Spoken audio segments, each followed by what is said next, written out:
Drama serial Delhi तो है कि आने वाली किस में आप देखेंगे कि जब सरमत की माँ आती है बिल आखिर सबरीना से मिलने के लिए, तो सबरीना अपने सामने अपनी फूफो को देखकर कहती है कि आप यहाँ पर अब क्या लेने आई हैं, अब तो कुछ भी नहीं रहा ना, पीछे भागी ये तमाशा देखने आई हैं। तो सुनते साथ ही सरमत की माँ कहती है कि बेटा मुझे बहुत ज़्यादा अफसोस है कि मैं उस वक्त मौजूद नहीं थी, लेकिन मैं चाहती हूँ कि तुम मेरे साथ चलो और हमारे साथ चलकर रहो, कुछ दिन के लिए तो रिलैक्समेंट चाहिए तुम्हें। ये सुनते साथ ही सबरीना कहती है कि मैं यहाँ से किसी भी सूरत में नहीं जाऊँगी, क्योंकि अब मैं यहाँ पर किसी और के घर नहीं बल्कि अपने शोहर के घर में रहती हूँ। तो ये सुनते साथ ही सरमत की माँ कहती है कि ये तो अपाहज है, कब तक इसका बोझ उठाओगी, मैं तो कहती हूँ कि तुम इसे छोड़ दो। तो ये सुनते साथ ही सबरीना कहती है कि खबरदार फूफो, जो आपने आइंदा इस तरह की कोई भी बात की, जैसे भी हैं ये मेरे शोहर हैं, और हाँ आपको बता दूं एक न एक दिन ये मेरे लिए बेहतरीन सहारा साबित होंगे। दूसरी सीन में आप देखेंगे कि जब हारून आता है अबीरा की माँ के पास और आकर कहते हैं कि आंटी अब बस कर देना, अबीरा को मेरे साथ रुखसत कर दें। तो ये सुनते साथ ही हारून को अबीरा की माँ कहती है कि ऐसे कैसे मैं रुखसत कर दूं, तुम्हें पता है ना कि बेटी को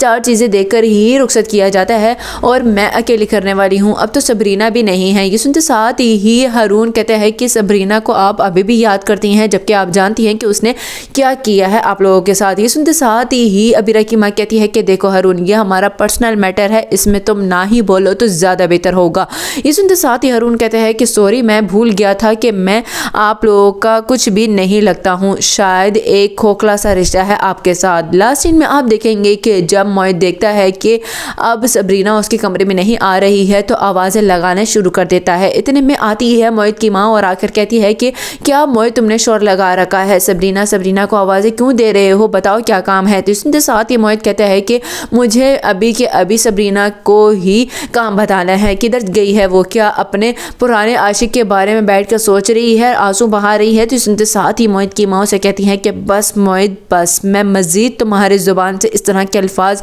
सुनना पसंद नहीं करूँगी सबरीना के बारे में।